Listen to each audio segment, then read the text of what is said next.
ناظرین کرام، آپ کو خوش آمدید کہتے ہیں پروگرام روشنی میں۔ پروگرام روشنی کا یہ سیگمنٹ جس میں ہم آپ کی خدمت میں قرآن حکیم کے ایک رکوع کی تفسیر پیش کرتے ہیں۔ قرآن حکیم کے اس رکوع کی تفسیر جس کی تلاوت اور ترجمہ آپ نے ملاحظہ فرمایا، یعنی سورہ اعقاف کے دوسرے رکوع کی آیات نمبر 11 سے لے کر 20 تک ہم آپ کی خدمت میں آج تفسیر پیش کر رہے ہیں۔ ناظرین کرام، ہم نے قرآن حکیم کے پہلے رکوع سے لے کر آج الحمدللہ 26ویں پارے کا دوسرا رکوع ہے، آپ کی خدمت میں تسلسل کے ساتھ ہر رکوع کی تلاوت، ترجمہ اور تفسیر پیش کی ہے۔ مجھ سمیت اور کیو ٹی وی کے جو ہمارے ٹیم میں شامل ممبران ہیں، ان سمیت دنیا بھر میں ہمارے کروڑوں ناظرین نے اس پروگرام میں تفسیر قرآن حکیم کی تفسیر سے استفادہ کیا ہے۔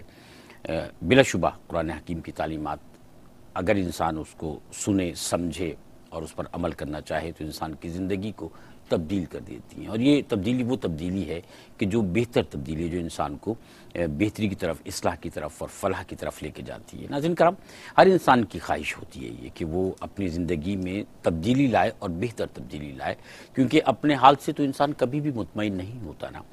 جب انسان اپنے حال سے مطمئن نہیں ہوتا اور وہ تبدیلی لانے کی کوشش کرتا ہے، جس کو ترقی کہا جاتا ہے، تو ترقی اخلاق سے عاری نہیں ہوتی۔ اگر ترقی میں اخلاقی پہلو شامل نہ ہو تو پھر وہ ترقی نہیں کہلاتی، اور ترقی، اخلاقی ترقی، وہ ایمان سے ہی حاصل ہوتی ہے، ایمان کی پختگی سے حاصل ہوتی ہے۔ اور اس کوشش میں، اس کاوش میں ہم نے الحمدللہ آج 26ویں پارے پر ہم پہنچے ہیں آپ کے ساتھ مل کر، اور ہمیں اس بات کا اندازہ ہے کہ جیسے جیسے ہم نے اس سلسلے کو آگے بڑھایا، یا یہ سلسلہ آگے بڑھتا چلا گیا ہے، پروگرامز ہوتے چلے گئے ہیں، ویسے ہی ہمارا حلقہ جو ہے دنیا بھر میں وسعت اختیار کرتا چلا گیا۔ بہت سارے لوگ آج ہمارے ساتھ شامل ہیں جو قرآن حکیم کی اس تفسیر کو ہمارے ساتھ مل کر سمجھتے بھی ہیں، اور تکمیل قرآن حکیم کی خواہش بھی بہت سارے لوگوں کے دلوں میں ہم سمیت موجود ہے کہ یہ الحمدللہ آج ہم 26ویں پارے پر پہنچے ہیں تو اس کی تکمیل ہو، اور پھر یہ بھی کہ ہم قرآن حکیم کو پھر سے شروع کر سکیں۔ حدیث مبارکہ صلی اللہ علیہ وسلم کے مفہوم کے مصداق کہ قرآن حکیم میں جو علوم موجود ہیں، جو علم موجود ہے، یعنی قرآن حکیم کے جو عجائبات ہیں وہ رہتی دنیا تک ختم نہیں ہوں گے۔ ہم جتنا سمجھیں گے اتنی زیادہ بہتر باتیں اور زندگی گزارنے کے بہتر طریقے، اصول، ضابطے ہمارے سامنے آئیں گے۔ ہمارے پروگرام میں تشریف فرما ہیں محترم آپ کے ہمارے جانے پہچانے شیخ الحدیث فقیہ الحصر مفتی ابوبکر صدیق شاذلی صاحب۔ السلام علیکم مفتی صاحب۔ وعلیکم السلام ورحمۃ اللہ۔ آج آپ کا دن ہے سر، آج آپ تشریف فرما ہمارے ساتھ ہوتے ہیں اسی مسکراہٹ کے ساتھ جو آپ کا خاصہ ہے۔ آپ ٹھیک ہیں، خیریت سے ہیں؟ الحمدللہ الحمدللہ۔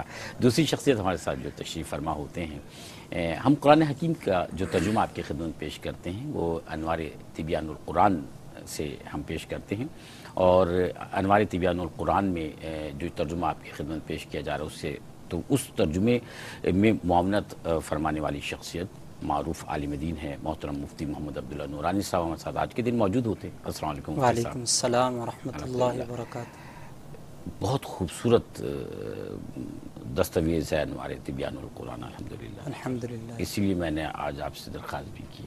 ماشاءاللہ آپ آتے ہیں، ہمیں بڑی خوشی ہوتی ہے۔ ناظرین کرام، آپ ہمیں جوائن کر سکتے ہیں، آپ ہمارے ساتھ لائیو ہیں۔ ٹیلی فون نمبرز آپ کو اسکرین پر ڈسپلے ہوتے ہوئے نظر آئیں گے، ساتھ ساتھ یہ بھی کہ آپ اگر پاکستان میں رہتے ہیں تو آپ ہمیں ایس ایم ایس کیجئے۔ ایس ایم ایس کرنے کے لیے آپ کو جو طریقہ کار ہے وہ میرے رائٹ سائڈ پہ اسکرین پر نظر آ رہا ہوگا۔ 4646 پر آپ ہمیں ایس ایم ایس کیجئے۔ کوئی سوال کرنا چاہتے ہیں، پیش نظر رکھیے گا قرآن حکیم کا عربی اور اردو متن اور انگریزی متن اگر آپ دیکھنا چاہتے ہیں تو اس کو پیش نظر رکھیے گا، سمجھیے، اور سمجھنے کے بعد کوئی سوال ذہن میں آتا ہے تو آپ ہمیں کال کر سکتے ہیں۔ اس کے ساتھ ساتھ آپ ہمیں ایس ایم ایس کر سکتے ہیں 4646 پر۔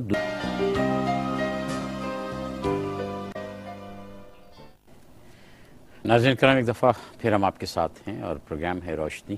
میں آپ کا میزبان شاہد مسرور۔ ہمارے ساتھ یہاں تشریف فرمائے مفتی ابوبکر صدیق شاذلی صاحب، محترم مفتی محمد عبداللہ نورانی صاحب۔ سورہ اعقاف کا دوسرا رکوع ہے، آیات نمبر 11 سے لے کر 20 تک۔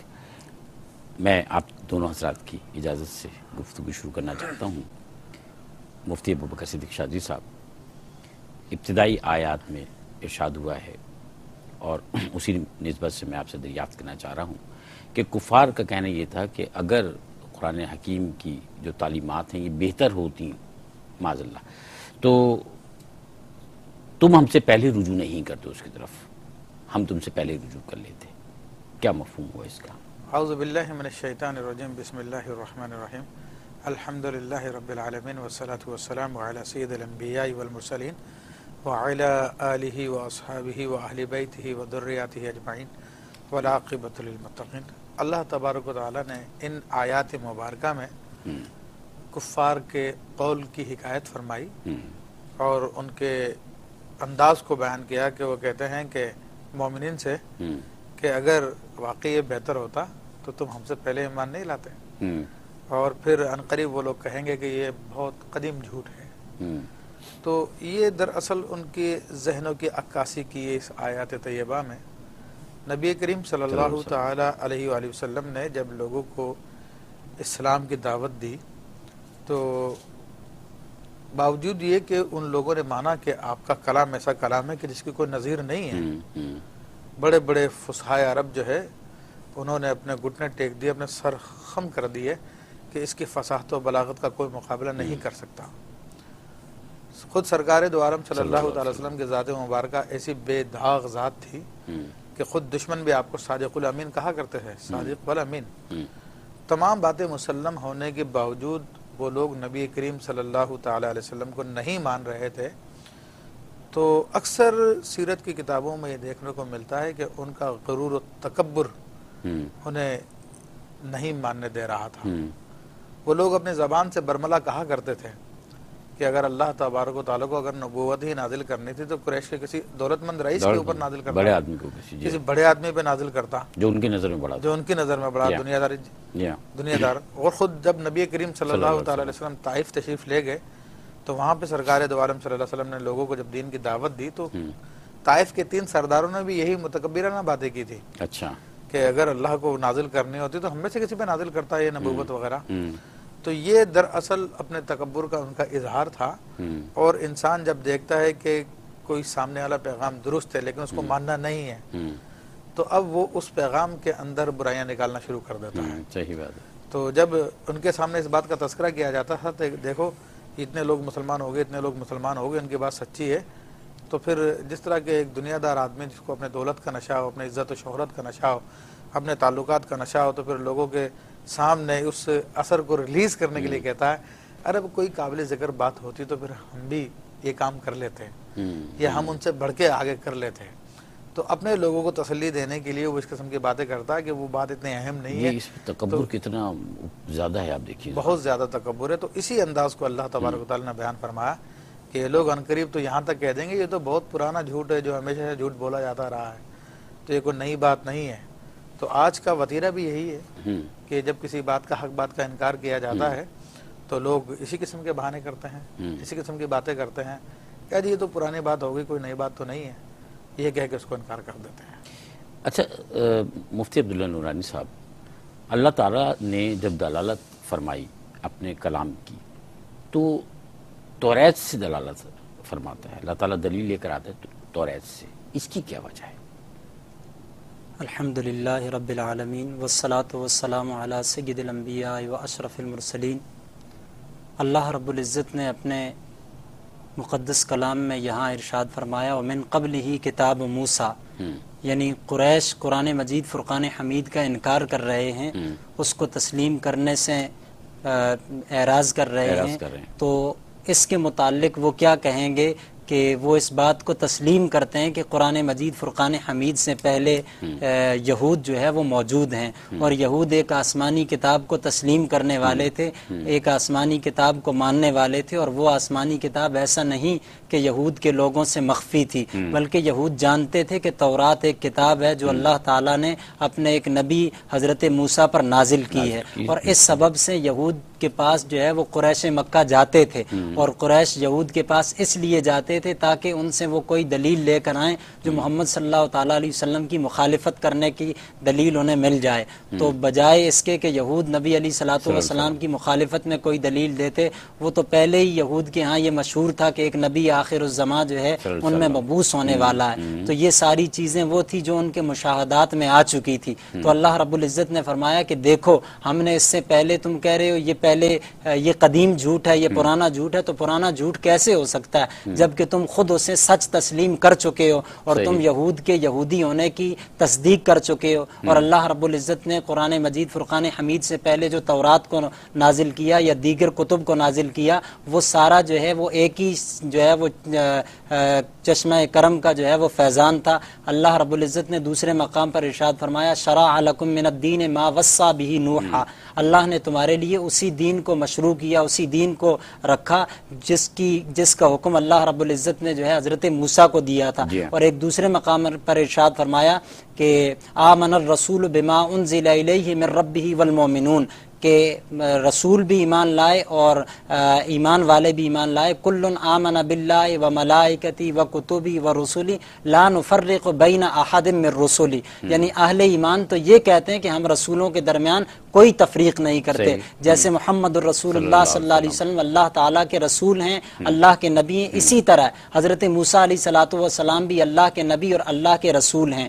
تو جب حضرت موسیٰ کو نبی تسلیم کیا گیا، ان کی کتاب کو کتاب الہی تسلیم کیا گیا، تو عقل و دانش کا تقاضا یہ ہے کہ جس طرح وہ اللہ کے پاس سے آئی تھی اس طرح یہ بھی اللہ کے پاس سے آئی ہے.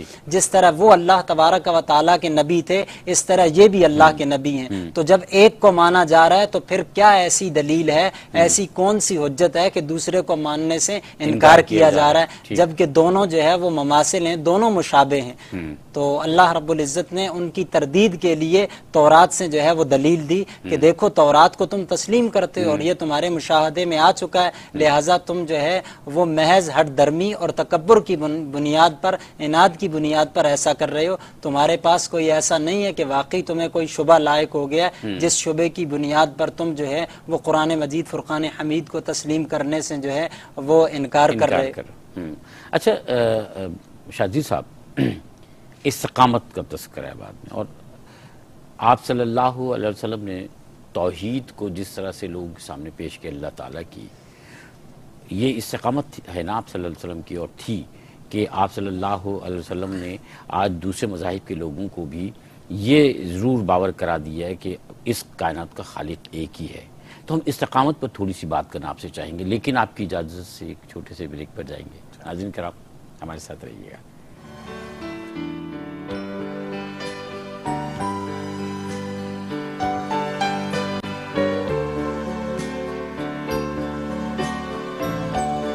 روشنی میں آج سورہ اعقاف کے دوسرے رکوع کی تفسیر ہم سمجھ رہے ہیں محترم مفتی ابوبکر صدیق شاذلی صاحب سے اور محترم مفتی محمد عبداللہ نورانی صاحب سے. میں مفتی ابوبکر صدیق شاذلی صاحب سے وقفے میں جانے سے پہلے استقامت کے حوالے سے جاننا چاہ رہا تھا. مفتی صاحب، استقامت کی اسلامی تعلیمات میں جو اہمیت ہے، شریعت میں جو اس کی اہمیت ہے، وہ بیان فرمائیے. دیکھیں، اللہ تبارک و تعالیٰ ارشاد فرماتا ہے کہ ان الذین قالوا ربنا اللہ ثم استقاموا فلا خوف علیہم ولا هم یحزنون، کہ جن لوگوں نے کہا کہ ہمارا رب اللہ ہے اور اس کے بعد انہوں نے استقامت اختیار کی اس بات پر، تو وہ ان پہ نہ تو کوئی خوف ہے اور نہ ہی وہ غمگین ہوں گے. تو یہ ایک عظیم فضیلت بیان کی اللہ تبارک و تعالیٰ نے، اور یہی فضیلت اللہ تبارک و تعالیٰ نے قرآن مجید فرقان حمید میں متعدد مقامات پر اپنے اولیاء کی بیان کی ہے. صحیح، کہ لا خوف علیہم ولا هم یحزنون. تو دوسرے لفظوں میں ہم یوں کہہ سکتے ہیں کہ جو لوگ استقامت رکھتے ہیں دین پر وہ اللہ کے ولی ہیں. صحیح. اور جتنی زیادہ استقامت جتنی زیادہ استقامت اتنے زیادہ ولایت کا درجہ. اور یہاں تک کہ یہ جو فرمایا کہ ان کو خوف نہیں ہے اور نہ ہی کوئی غم ہوگا، تو اس دنیا میں بھی انہیں کوئی خوف نہیں ہے کہ آئندہ ہمارے ساتھ کیا ہوگا، اور غم عام طور پہ ماضی کے نقصانات پہ ہوتا ہے، تو ان کو یہ بھی نہیں ہوگا. حشر کی ہولناکیوں سے بھی محفوظ رہیں گے، وہ اللہ کے مقربین ہیں. تو یہ استقامت کو جو اہمیت یہاں پر بیان کی. اس کے علاوہ قرآن مجید فرقان حمید میں ایک اور مقام پہ فرمایا کہ ان الذین قالوا ربنا اللہ ثم استقاموا تتنزل علیہم الملائکہ، کہ جن لوگوں نے کہا کہ اللہ ہمارا رب ہے اور پھر وہ اس کے اوپر مستقیم ہو گئے، استقامت اختیار کی، تو اللہ تبارک ان پر فرشتے نازل فرماتا ہے، ان پہ فرشتے نازل ہوتے ہیں.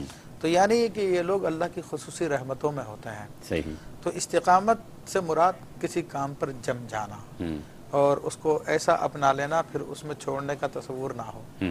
اور نبی کریم صلی اللہ تعالی علیہ وسلم نے اپنی متعدد احادیث میں اس بات پہ بہت آپ نے زور دیا، یہاں تک کہ فرمایا کہ کثرت عبادت اللہ کے یہاں پہ پسندیدہ نہیں ہے، بلکہ تھوڑا عمل ہو لیکن وہ مستقل ہو تو وہ اللہ کو زیادہ محبوب ہے۔ اور تصوف کی اصطلاح میں بھی کہا جاتا ہے کہ الاستقامت فوق الکرامہ، کہ استقامت جو ہے وہ کرامت سے بڑھ کر ہے۔ اچھا، کرامت تو عام طور پہ یہ ہوتا ہے نا کہ کوئی ہواؤں میں چل کے دکھا دے، اڑ کے دکھا دے، پانی پہ چل کر دکھا دے، آگ کھا کے دکھا دے، یا حیرت انگیز کام کر کے دکھا دے، تو لوگ اس کو کہتے ہیں کہ جناب وہ بڑا مرتبہ اعلیٰ ولی ہے۔ لیکن ہمارے صوفیہ کرام فرماتے ہیں کہ اصل کرامت یہ نہیں ہے، بلکہ اصل کرامت استقامت نبی علیہ الصلوۃ والسلام کی سنت پہ عمل کرنے کی، کیا بات، نبی علیہ الصلوۃ والسلام کے اقوال و افعال پہ عمل کرنے کی۔ صحابہ کرام رضوان اللہ علیہم اجمعین کو ہم دیکھتے ہیں تو ان کی کرامتیں بہت کم نظر آتی ہیں، چند ایک صحابہ کی کرامتیں بیان کی گئی ہیں، ورنہ استقامت سب کی ہے۔ آپ صلی اللہ علیہ وسلم نے بھی تو فرمایا میری زندگی کو دیکھ لو۔ سرکار دو عالم صلی اللہ علیہ وسلم کے صحابی حضرت آپ بلال کو دیکھ لیجئے کہ کرامتیں تو ان کی کہیں میں نے نہیں پڑھی کہ مستقل کتاب ہے ان کی کرامتوں پر، لیکن ان کی استقامت پہ ضرور کتاب ہے۔ کیا بات ہے، کہ عرب کے تپتے صحرا میں ان کو لٹایا جاتا تھا، سینے پہ بھاری پتھر رکھ دیا جاتا تھا، انگاروں پہ لٹا دیا جاتا تھا، چربی کی وجہ سے انگارے بجھ جایا کرتے ہیں، لیکن جب ان سے کہا جاتا تھا کہ اللہ کو چھوڑ دو، رسول اللہ کو چھوڑ دو، تو ان کی زبان سے احد احد کا نعرہ نکلتا تھا کہ اللہ ایک ہے، اللہ ایک ہے۔ بعض علماء فرماتے رسول اللہ کی محبت میں کہتے تھے احمد احمد احمد، کہ نہیں میں انہی کے ساتھ ہوں، میں ان کو نہیں چھوڑ سکتا۔ حضرت عمار ابن یاسر رضی اللہ تعالیٰ عنہ کی والدہ سمیہ کو دیکھ لیجئے کہ کس قدر ان کو سزائیں دی جاتی تھی۔ ابو جہل نے ایک ٹانگ ایک اونٹ سے بندھوائی، دوسری ٹانگ دوسرے اونٹ سے بندھوائی اور دونوں کو دوڑا دیا، تو لیکن انہوں نے اللہ کے راستے کو نہیں چھوڑا۔ یہ اصل میں استقامت ہے۔ اسی طرح اور دیگر صحابہ کرام رضوان اللہ علیہ اجمعین کو دیکھ لیجئے، تو حضرت داتا گنج بخش رحمۃ اللہ تعالیٰ علیہ کی خدمت میں ایک آدمی 10 سال رہا، تو 10 سال رہنے کے بعد کہنے لگا حضرت مجھے اجازت دیجیے میں جاتا ہوں۔ تو آپ نے فرمایا کیوں؟ کہا کسی اور شیخ کو تلاش کرتا ہوں کہ 10 سال آپ کے ساتھ رہا، ابھی تک تو میں نے کوئی کرامت دیکھی نہیں آپ کی۔ تو آپ نے فرمایا کہ 10 سالوں میں تو نے میرا کوئی کام سنت نبوی کے خلاف دیکھا؟ تو اس نے کہا نہیں یہ تو نہیں دیکھا۔ کہا یہی سب سے بڑی کرامت ہے۔ کیا بات، تو یہ جب استقامت انسان کو آ جاتی ہے، اور استقامت اصل میں دل کے عقیدے کا نام ہے، اور یہ جتنا پکا ہوتا ہے اتنا بڑا انسان کا مرتبہ بلند ہوتا ہے۔ حدیث کریمہ میں آتا کہ ما فضلکم ابو بکر لا بصوم بلا بصلاۃ، او کما قال علیہ الصلوۃ والسلام، سیدنا ابو بکر صدیق رضی اللہ عنہ کی جو فضیلت تم لوگوں پر ہے وہ کوئی نماز اور روزے کی کثرت کی وجہ سے نہیں ہے، ولکن بشیء وقر فی قلبہ، لیکن ایک چیز ہے جو ان کے دل میں قرار پکڑ گئی ہے۔ کیا بات، تو علماء نے بیان فرمایا کہ سیدنا ابو بکر صدیق رضی اللہ عنہ واحد شخصیت ہے کہ جب سے مسلمان ہوئے اور جب تک ان کا انتقال ہوا اس کے بعد سے کبھی ان کے دل میں ایمان کے بارے میں کوئی شبہ گزرا ہی نہیں۔ کیا بات، کبھی کوئی شبہ نہیں گزرا ان کے دل میں۔ تو یہ چیز جس قدر زیادہ ہوتی ہے اسی قدر انسان کے مرتبے بلند ہوتے ہیں، اور پھر یہ انعام تو اللہ کے تمام اولیاء پہ ہے کہ ان کو نہ تو کوئی خوف ہوتا نہ کوئی غم ہوتا ہے۔ استقامت کرامت سے بڑھ کر، کیا بات ہے۔ محترم نورانی صاحب، اللہ تعالیٰ ارشاد فرماتا ہے کہ یہ جنت تمہارے اعمال کا جو ہے وہ انعام ہے تمہیں، تو جنت جو ہے وہ انسان کو اس کے اعمال کی وجہ سے ملے گی یا اللہ تعالیٰ کے فضل اور اس کے احسان کی وجہ سے؟ اللہ رب العزت نے یہاں ضرور فرمایا جزاء بما کانوا یعملون، کہ یہ ان لوگوں کے نیک اعمال کا صلہ ہے اور بدلہ ہے، لیکن دوسرے مقام پر قرآن مجید فرقان حمید میں از خود اللہ رب العزت نے اس کی توضیح کی، فرمایا توضیح کی اور ارشاد فرمایا لا یذوقون فیہا الموت الا الموتۃ الاولی، وہ جو ہے حشر میں پہلی موت کے سوا جو دنیا میں آئی تھی موت کو نہیں چکھیں گے۔ ووقاہم عذاب الجحیم، اللہ رب العزت نے انہیں دوزخ کے عذاب سے محفوظ فرما لیا۔ پھر ارشاد فرمایا فضلا من ربک، یہ اللہ تبارک و تعالیٰ کے فضل اور اس کے احسان کے سبب سے ہیں، یعنی دوزخ سے محفوظ رہنا یہ اللہ رب العزت کا فضل و احسان ہے جو انسان دوزخ سے محفوظ رہا۔ رہی بات اعمال کی جو یہاں ارشاد فرمایا گیا، تو اعمال بھی ضروری ہیں، لیکن اعمال کی جو توفیق ملتی ہے، جو بندہ اعمال کو جو ہے انجام دیتا ہے، یہ ظاہری اسباب ہیں، ظاہری سبب ہے جنت میں جانے کا، وگرنہ اعمال کی بھی توفیق اللہ رب العزت ہی عنایت فرماتا ہے۔ تو حقیقی طور پر جو انسان جنت کا مستحق ہوتا ہے وہ اپنے اعمال سے نہیں بلکہ اللہ تبارک و تعالیٰ کے فضل و احسان سے۔ ہم کہتے ہیں کہ اللہ تعالیٰ میں توفیق عطا فرما، جی، ہر کام کے لیے توفیق عنایت توفیق وہی تو تو عطا فرماتا ہے، اس کا فضل ہوتا ہے، اس کا احسان ہوتا ہے. تو اگر اس کی توفیق نہ ہو، اس کا فضل و احسان نہ ہو تو ہم نیک اعمال نہ کر سکیں. اللہ کے پیارے حبیب صلی اللہ تعالیٰ علیہ وسلم نے ارشاد فرمایا، حدیث قدسی ہے منقول ہوا، آپ علیہ السلام نے فرمایا فمن وجد خیرا فلیحمد اللہ تعالی، کہ جو بھلائی کرے، اچھا کام کرے، اسے چاہیے کہ اللہ تبارک و تعالیٰ کی اللہ تبارک و تعالیٰ کی حمد و ثنا کرے، اس لیے کہ اچھا کام اللہ کے فضل و احسان کے سبب سے ہیں. تو وہ اچھا کام جو ہے وہ جنت میں دخول کا ذریعہ بنتا ہے. ایک حدیث میں آتا ہے اللہ کے پیارے حبیب صلی اللہ تعالیٰ علیہ وسلم نے ارشاد فرمایا کہ تم میں سے کوئی ایک بھی اپنے عمل سے جنت میں داخل نہیں ہوگا.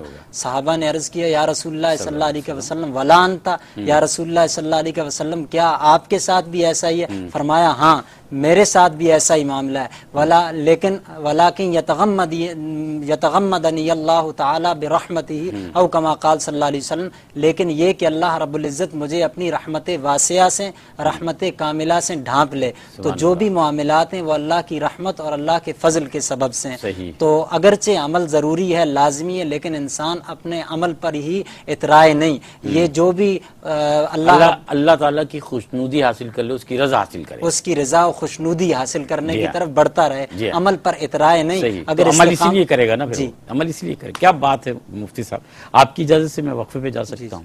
ناظرین کرام، گفتگو چل رہی ہے. ہمارے ساتھ مفتی ابوبکر صدیق شاذلی صاحب، مفتی عبداللہ نورانی صاحب تشریف فرمائے.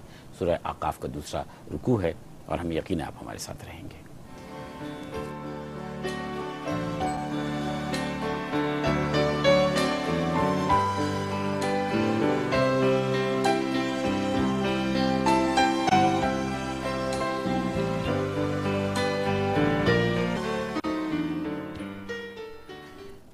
خوش آمدید ناظرین کرام. سورہ اعقاف کے دوسرے رکوع پر مفتی ابوبکر صدیق شاذلی صاحب سے میں سوال کرنا چاہوں گا. مفتی صاحب، ایک بہت ہی اہم موضوع کے بعد جو ہے وہ یہاں ڈسکس ہوتا ہے والدین کے حقوق کے حوالے سے. اس میں خاص کر جو ماں کی صعوبتیں ہیں بعض، ان کا تذکرہ کیا گیا ہے. تو ہم چاہتے ہیں کہ آپ والدین کے حقوق جو ہیں، یہاں پر تفصیل سے تو بات نہیں ہو سکے گی، لیکن جو موٹی موٹی کچھ باتیں ہیں جن کی طرف اشارہ بھی کیا گیا، اور خاص کر جو ماں کی صعوبتیں ہیں جن کا تذکرہ کر کے ماں کے مقام کا تعین کیا جا رہا ہے، یہاں پر ماں کی اہمیت بتائی جا رہی ہے، اس پر بات کیجیے. دیکھیں، اللہ تبارک و تعالیٰ نے ماں باپ کی اہمیت بیان کرتے ہوئے ان آیات طیبات میں ارشاد فرمایا وَوَصَّيْنَا الْإِنسَانَ بِوَالِدَيْهِ إِحْسَانًا، اور ہم نے انسان کو وصیت کی کہ وہ اپنے والدین کے ساتھ حسن سلوک کرے. اور یہی آیات، یہی الفاظ تھوڑی بہت تبدیلی کے ساتھ قرآن مجید فرقان حمید میں متعدد مقامات پہ اللہ تعالیٰ نے بیان فرمائے، اور پھر خاص طور پہ ماں کی اہمیت کو بیان کرتے ہوئے ارشاد فرمایا کہ حملتہ امہ کرہا ووضعتہ کرہا، کہ اس کی ماں نے اس کو مشقت کے ساتھ اٹھائے رکھا اور پھر مشقت کے ساتھ اس کو جنا. وحملہ وفصالہ 30 شہرا، اور اس کا اٹھانا اور اس کا چھڑانا، دودھ چھڑانا، وہ 3 مہینے ہے. تو اس سے پیچھے اللہ تبارک و تعالیٰ نے حسن سلوک کا حکم دیا والدین کے ساتھ، پھر خاص طور پہ ماں کا 3 مرتبہ ذکر کیا. اس سے پہلے اگر آپ اجازت دیں، کالر بہت دیر سے لائن پہ موجود ہیں، پروگرام میں شامل کر لیں مفتی صاحب ان کو. عائشہ ہمارے ساتھ موجود ہیں کراچی سے. السلام علیکم. السلام علیکم انکل. جی بیٹا. وعلیکم السلام. جی انکل، آپ خیریت سے؟ میں بالکل خیریت سے بیٹا، آپ ٹھیک ہیں؟ الحمدللہ. دونوں مفتیان کرام کو میرا بہت بہت السلام علیکم. وعلیکم السلام. میرے 2 سوالات ہیں. میرا پہلا سوال یہ کہ کیا یہود و نصارہ کو مشرکین کہہ سکتے ہیں؟ ہمارے لیے شرعاً کیا حکم ہے؟ اچھا. اور دوسرا سوال یہ ہے کہ بعض لوگ ہر بات پر دلیل طلب کرتے ہیں اور اس حوالے سے بڑے مناظرے ہوتے ہیں، بلکہ جھگڑوں کی صورت اختیار کر جاتے ہیں نا. تو دلیل کب، کس موقع پر مانگی جائے؟ کیا بات ہے. اور ہمیں بہت دعا میں یاد رکھیں، اور مفتیان کرام سے بھی گزارش ہے ہماری والدہ کو بہت دعا میں یاد رکھیں. ان سے کہیے ہمیں بھی دعاؤں میں یاد رکھیے گا، ہم سب انشاءاللہ آپ کو دعاؤں میں یاد رکھیں گے. بہت شکریہ بیٹا.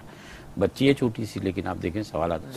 دوسرا سوال بہت اچھا کیا آپ فرما رہے تھے مفتی صاحب. تو میں یہ عرض کر رہا تھا کہ یہاں پر اللہ تعالیٰ نے ماں کا ذکر کیا، اور اس آیت طیبہ میں اور نبی کریم صلی اللہ علیہ وسلم کی احادیث مبارکہ میں ماں باپ کی بہت اہمیت بیان کی گئی ہے. متعدد روایت آئی ہیں جن میں اس کا ذکر کیا گیا.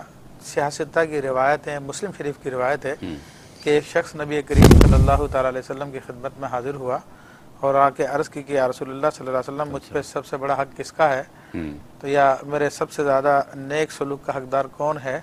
تو آپ نے فرمایا تمہاری ماں۔ پھر اس نے دوبارہ یہی سوال کیا تو آپ نے ارشاد فرمایا تمہاری ماں۔ پھر اس نے تیسری بار یہی سوال کیا تو آپ نے پھر یہی ارشاد فرمایا تمہاری ماں۔ پھر جب اس نے چوتھی مرتبہ آپ سے سوال کیا تو فرمایا کہ تمہارا باپ۔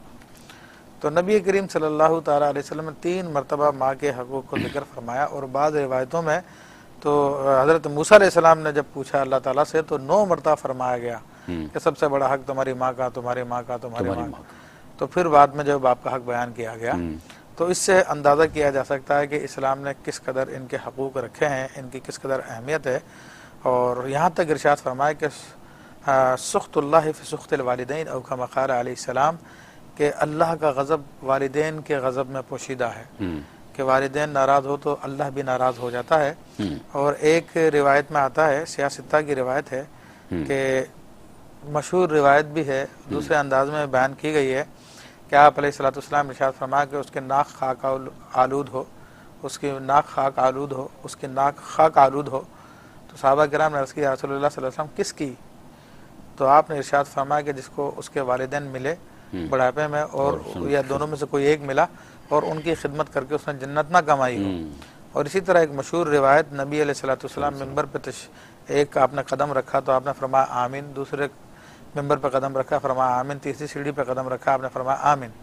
تو صحابہ کرام رضوان اللہ علیہ اجمعین نے پوچھا کہ رسول اللہ کیا معاملہ؟ تو آپ نے ارشاد فرمایا جبریل امین آئے تھے اور انہوں نے کہا تھا کہ میں دعا کرتا ہوں آپ آمین کہیے۔ ان دعاؤں میں سے ایک دعا یہ بھی تھی کہ جس شخص کو اس کے بڑھاپے میں اس کے والدین دونوں ملے یا دونوں میں سے کوئی ایک ملا، ان کی خدمت کر کر وہ جنت نہ کمائے تو وہ ہلاک ہو، تو میں نے اس پہ آمین کہی ہے۔ اچھا، تو اس سے اندازہ کیا جا سکتا ہے پھر اسلام میں جہاد کی کتنی اہمیت ہے، اور یہاں تک کہ اپنی جان کو قربان کرنے کا حکم دیا گیا، اپنے مال کو قربان کرنے کا حکم دیا گیا۔ لیکن ایک صحابی رسول صلی اللہ تعالی علیہ وسلم رسول اللہ کی خدمت میں حاضر ہوتے ہیں اور عرض کرتے ہیں کہ یا رسول اللہ صلی اللہ علیہ وسلم میں جہاد پہ جانا چاہتا ہوں۔ تو آپ نے فرمایا کہ تمہارے ماں باپ ہیں؟ تو اس نے عرض کی یا رسول اللہ میری ماں ہے۔ تو آپ نے فرمایا کہ تم پھر اپنی ماں کی خدمت میں جہاد کرو۔ جہاد مانا کوشش کرنا ہوتا ہے، یعنی تم اپنی ماں کی خدمت میں خوب کوشش کرو۔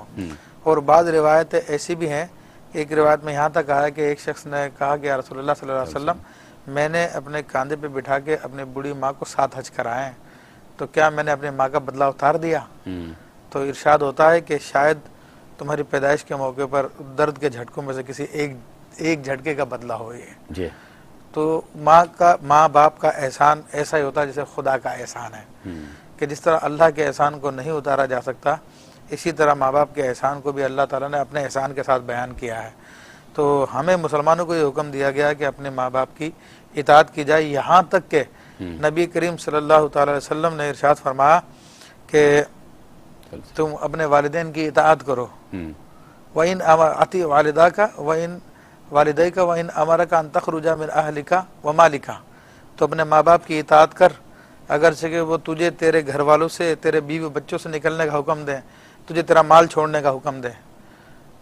تو اس پر ایک صحابی رسول صلی اللہ علیہ وسلم نے فرمایا، عرض کی یا رسول اللہ صلی اللہ علیہ وسلم اگر ماں باپ ظلمن حکم دے رہے ہوں تو آپ نے فرمایا کہ وَإِن ظَلَمَكَ وَإِن ظَلَمَكَ وَإِن ظَلَمَكَ، ہاں اگر وہ تجھے ظلمن حکم دے، ہاں تجھے وہ ظلمن حکم دے، ہاں تجھے وہ ظلمن حکم دے، تب بھی تو اپنے ماں باپ کی اطاعت کر۔ اور حضرت عمر فاروق رضی اللہ تعالیٰ نے اپنے بیٹے عبداللہ بن عمر رضی اللہ تعالیٰ کو کہا کہ اپنی بیوی کو طلاق دے دو۔ عبداللہ بن عمر رضی اللہ تعالیٰ اپنی اس بیوی سے بہت محبت کرتے تھے، تو انہوں نے طلاق نہیں دی۔ عمر فاروق رضی اللہ تعالیٰ نے رسول اللہ صلی اللہ علیہ وسلم کے بارگاہ میں اس معاملے کو ذکر کیا، تو رسول اللہ صلی اللہ علیہ وسلم نے عبداللہ بن عمر کو بلوایا اور کہا کہ اپنی بیوی کو طلاق دو، اپنے باپ کی بات کو مانو۔ تو یہ دیکھیں، اندازہ کیجئے کس قدر اہمیت ہے ماں باپ کی، کس قدر بڑا ان کا حق رکھا گیا ہے، اس کو ہم کسی پیمانے سے ناپ نہیں سکتے۔ صحیح بات۔ انسان اپنے ماں باپ، امام اہل سنت فاضل بریلوی رحمۃ اللہ تعالی علیہ ارشاد فرماتے ہیں کہ جب ماں باپ بلائیں تو یہ نہ کہیں کہ ہاں آیا، کہیں کہ جی حاضر ہوا، حاضر، مثل غلاموں کو ان کو جواب دے کہ جی حاضر ہوا میں۔ کیا بات۔ ایک کالر ہیں احمد مصطفیٰ ہمارے ساتھ ہیں، آپ واقف ہوں گے۔ السلام علیکم، کیسے ہیں مصطفیٰ؟ وعلیکم السلام. کیسے ہیں آپ؟ ٹھیک، آپ کیسے؟ الحمدللہ میں بالکل ٹھیک ہوں، اللہ کا لاکھ لاکھ شکر ہے. میرا سلام مفتی طرف آپ کو سلام پہنچ کہہ رہے گیا ہیں. مجھے، پہنچ گیا آپ کا پہنچ- سلام ماشاءاللہ. مفتی صاحب سلام کا ہے احمد مصطفیٰ. وعلیکم السلام ورحمۃ اللہ. کل مفتی ابو بکر صدیق یاد آج نئی صورت شروع ہوئی تھی. نئی آیت شروع، اس مرتبہ نئی آیت شروع نہیں ہوئی ہے، اس مرتبہ جو ہے اس وہ مرتبہ کل شروع ہو گئی. یہ جی نئے آیت کے جیسے ہی ہے، جی، کیونکہ ہم جیسے دوسرے رکوع پہ گفتگو کر رہے ہیں. پہلا رکوع تو نہیں ہے، دوسرا ہی ہے، لیکن یاد ابتدا ہی ہے. دیکھیں یاد ہے احمد مصطفیٰ کو. جی احمد آپ کو یاد ہے، وہ کہہ رہے ہیں بس آج دوسرا رکوع نئی آیت کی جیسے ہی ہے. آپ کو سن کر جی جی شاید بھائی میں بتا رات کو پروگرام دیکھ رہا تھا، بڑا افسوس ہوا. دوست محمد بھائی تو احمد آپ کا بہت شکریہ، آپ نے ہمیں جوائن کیا. آپ کی ساری محبتیں مجھ تک اور مفتیان کرام تک اور پوری ٹیم تک پہنچ گئی ہے، اور ہم آپ سے کہتے ہیں کہ آپ دل سے ہمیں دعا دیا کیجئے، اور مجھ سمیت ہمارے مفتیان کرام سمیت ہماری ٹیم سمیت دنیا بھر میں جتنے بھی لوگ آپ کو سن رہے تھے نا اس وقت، سب آپ کے لیے بہت دعا کرتے ہیں. اللہ تعالیٰ آپ کو صحت دے، صحت کاملہ عطا فرمائے. آمین. آمین ثم آمین. ناظرین کرام ایک چھوٹے سے وقفے پر جا رہے ہیں، اس کے بعد انشاءاللہ حاضر ہوتے ہیں.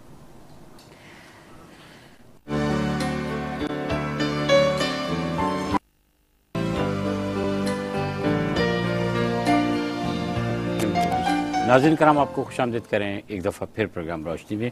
ہمارے پاس کچھ ایس ایم ایس آپ کے موجود ہیں، کچھ سوالات بھی ہیں جو میں محترم مفتی ابوبکر صدیق شاذلی صاحب سے جاننا چاہوں گا. مفتی محمد عبداللہ نورانی صاحب بھی ہمارے ساتھ تشریف فرمائے. ناظرین کرام عامر علی ڈیلاس امریکہ سے ہم سے کہہ رہے ہیں کہ شو ہم شوق سے دیکھتے ہیں، بہت اچھا ہے. دونوں مفتیان کرام کی بھی تعریف کی انہوں نے، اور انہوں نے مجھے بھی سلام کہا ہے، آپ حضرات کو بھی سلام کہا ہے. اور مفتی صاحب انہوں نے بہت ساری باتیں کہی ہیں، ان میں ایک تو یہ ہے کہ جی شو بہت اچھا ہے، اور وہ کہتے ہیں کہ keep it up, great work. روشنی شو کی تعریف کے بعد وہ کہتے ہیں کہ آپ سے مدینہ مسجد ڈیلاس میں ان کی ملاقات ہوئی تھی، اور اب آپ یو ایس اے کب آ رہے ہیں؟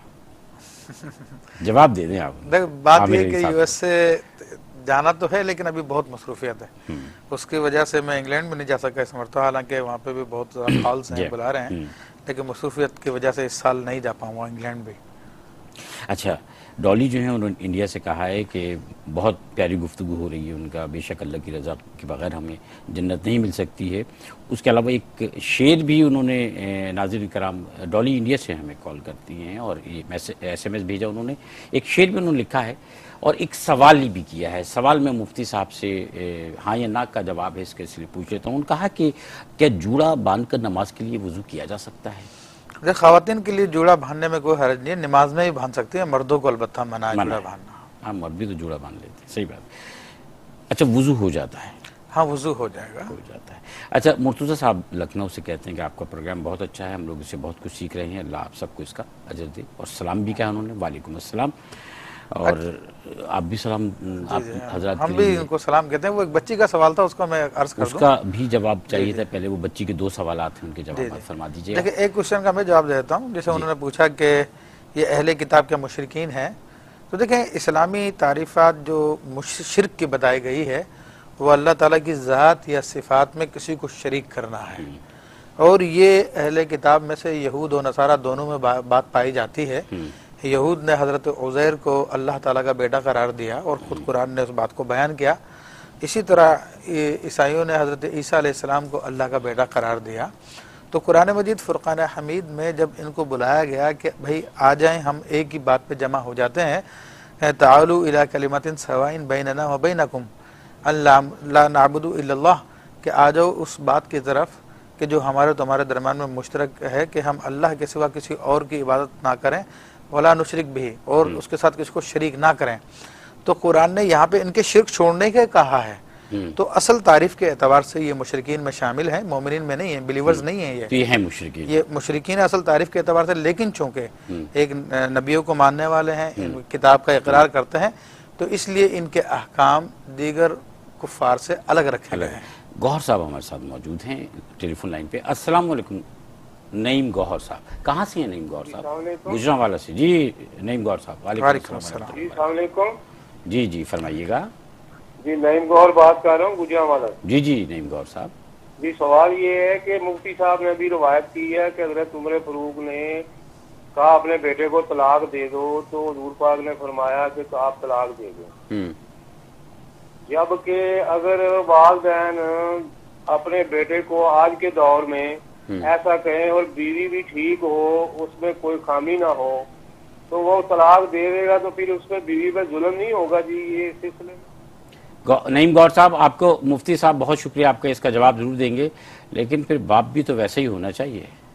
مفتی صاحب جواب ضرور دیجیے گا۔ دیکھیں بات یہ ہے کہ ظاہری جو اس میں 3 علماء کی ہیں احکام، کہ اس میں یہ کہا گیا کہ والدین کی اطاعت کرے چاہے چھوڑنا پڑے۔ دیکھیں ظلم ہونا، طلاق ہمارے یہاں پہ ظلم تصور کیا جاتا ہے، حالانکہ طلاق ظلم نہیں ہے۔ ہمارے معاشرے کی اقداریں ایسی بن گئی ہیں غلط قسم کی کہ اور طلاق یافتہ عورت کو جو ہے وہ دوسری مخلوق سمجھا جاتا ہے۔ صحیح کہہ رہے ہیں۔ ورنہ خود سادات کرام میں حضرت زینب رضی اللہ تعالیٰ عنہ کی کتنے 3-4 نکاح ہوئے ہیں، 5 نکاح ہوئے ہیں، اور صحابیات رضوان اللہ تعالیٰ علیہن اجمعین کے اندر یہ معاملات ہوا کرتے ہیں، طلاق ہوتے سے کسی اور سے نکاح کر لیا کرتے ہیں۔ لیکن چونکہ ہمارے پاس کفر کے ملت کے ساتھ رہنے کی وجہ سے، طلاق کی وجہ سے جو ہے نا وہ جو صدی کا تصور ہمارے یہاں پہ آ گیا ہے، تو وہ ایک غلط تصور ہے جس کی وجہ سے ہمارے معاشرے نے اس کو غلط بنا دیا ہے۔ ورنہ کوئی اتنا بری بات نہیں ہوتی ہے۔ وہ اگر مرد الگ ہو کے اپنی زندگی گزار سکتا تو عورت بھی کسی اور مرد سے اپنا نکاح کر کے اپنی زندگی گزار سکتی ہے۔ تو یہ ہمارے معاشرے کی برائی ہے۔ اچھا ویسے بھی یہاں ہوتا ہے کہ ساس بہو کا جھگڑا ہو رہا ہے، بہو نے کہا تو بیٹے سے کہ طلاق دے دے۔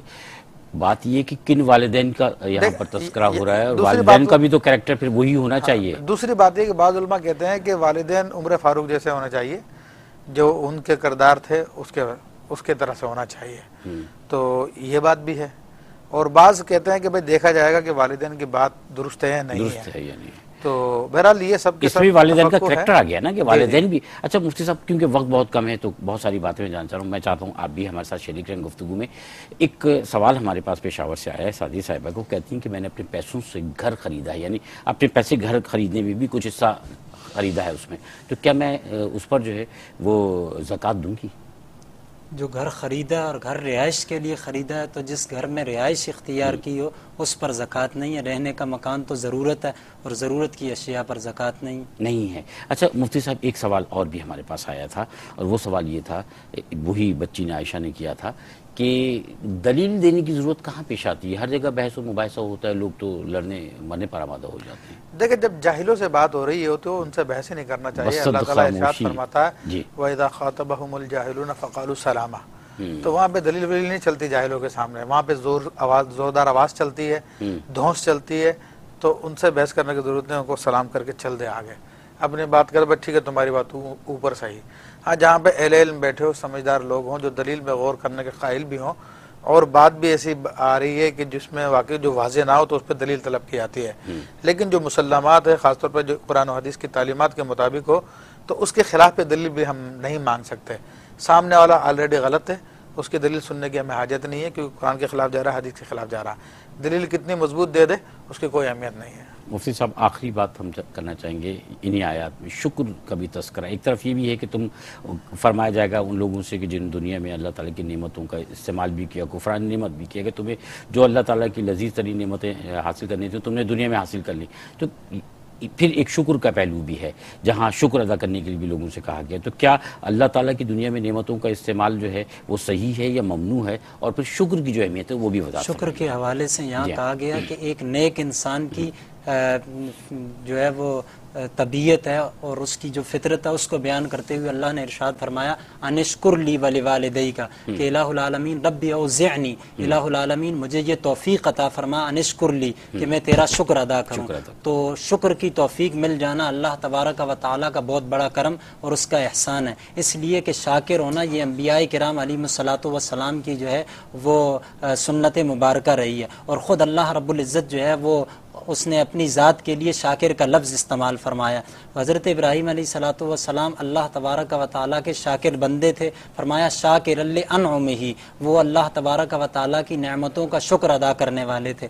تو جب بندہ جو ہے وہ شکر ادا کرتا ہے تو اللہ رب العزت اس پر مزید اپنے فضل و کرم کو وسیع فرما دیتا ہے اور اسے مزید توفیق عنایت فرماتا ہے کہ وہ اللہ تبارک و تعالیٰ کی طرف بڑھے اور اس پر اپنی نعمتوں میں اضافہ فرما دیتا ہے۔ چنانچہ سورہ ابراہیم میں ارشاد ہوا لئن شکرتم لازیدنکم، اگر تم میرا شکر کرو گے تو میں اپنی نعمتوں میں اضافہ کروں گا، اپنی نعمتوں کو بڑھا دوں گا، ولئن کفرتم ان عذابی لشدید، اور اگر تم میری نعمتوں کا انکار کرو گے تو میرا عذاب سخت ہے اور اللہ عذاب دینا نہیں چاہتا، اس لیے فرمایا ما یفعل اللہ بعذابکم ان شکرتم، اگر تم اللہ کے شاکر بندے بن جاؤ تو اللہ تمہیں عذاب دے کر کیا کرے گا، وکان اللہ شاکرا علیما، اللہ شاکر ہے بڑا قدرداں ہے۔ تو انسان کو بھی اللہ کا متشکر ہونا چاہیے، اگر شاکر ہو جائے تو ساری نعمتیں وہ حاصل کر لے۔ سبحان اللہ، بہت شکریہ محترم مفتی ابوبکر صدیق شاذلی صاحب، محترم مفتی محمد عبداللہ نورانی صاحب۔ ناظرین کرام، دونوں حضرات، دونوں مفتیان کرام سے آج ہم نے بہت سیکھا ہے، بہت خوبصورت گفتگو ہوئی، بہت علمی گفتگو ہوئی۔ قرآن حکیم کی سورہ اعقاف کا دوسرا رکوع آیات نمبر 11 سے لے کر 20 تک ہم نے آج اس کی تفسیر بھی جانی، اس کے ساتھ کچھ ضمنی سوالات بھی آپ کی جانب سے آئے اور اس پر بھی ہم نے بہت کچھ سمجھا ہے، بہت سارا علم حاصل کیا ہے۔ ان دونوں مفتیان کرام کا، معزز مفتیان کرام کا شکریہ میں آپ کی جانب سے بھی ادا کرتا ہوں۔ ایک چھوٹے سے وقفے میں جانے سے پہلے آپ کو بتا دیں کہ آج بدھ کا دن ہے اور بدھ کے دن ہمارے ساتھ یعنی حجامے کا دن ہے، تو آپ سمجھ گئے ہوں گے کہ ہمارے ساتھ کون سا موجود ہے۔ حاضر ہوتے ہیں، ہمارے ساتھ رہیے گا۔